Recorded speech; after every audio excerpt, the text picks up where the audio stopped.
Okay, Jeremy, is it possible for a person who trusts in Christ, who is an actual believer, to never pursue a church membership?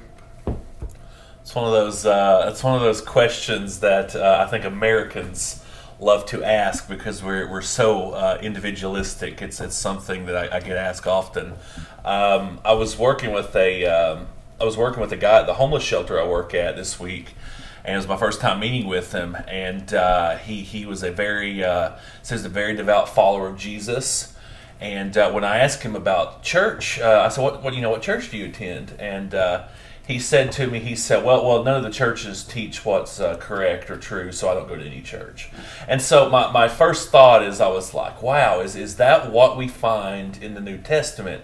And so, of course, there's exceptions to things, but with all things being equal, when you look at church membership in the New Testament, and you look at what it signifies, and you also think through what is the Christian life, and you start thinking through questions like that, you start looking at the biblical account, and what you end up with is you come to sections, like in Hebrews, I believe it's Hebrews 3:14, the author of Hebrews, he says, encourage one another every day, as long as it's called today. And why do we do that? So that we may not be hardened by the deceitfulness of sin.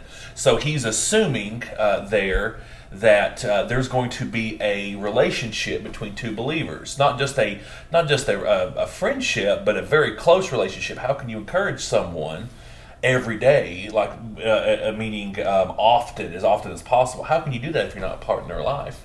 And then later in Hebrews 13, he says, and I think this is something that you can't get around as a Christian.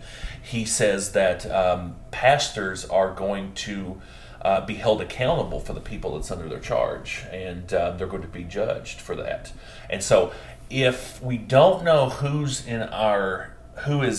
we don't know who we're pastoring over, how can we be responsible for those people?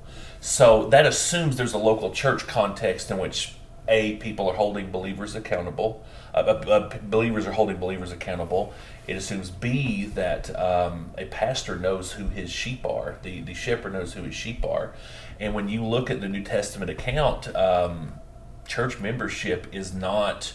It's not even prescribed. It's assumed.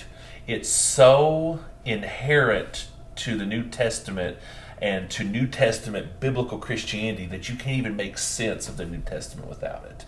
And so, with that being said, there's a lot of other ways we could take that, but one thing I would like to address is what about somebody that's homebound, or someone that maybe is not able to go to church for physical health, etc.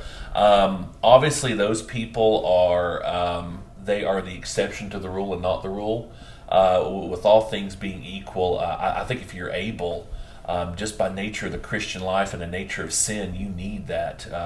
You need that church to be able to lovingly speak into your life, and not only that, but you should be using your gifts for the lifting up and the benefit of others as well. So, to me, unless there's just a condition or some way you can't go, I actually think it's the opposite. I think it's actually very selfish and opposite of New Testament Christianity to say that you could be a Christian and not a member of a local church.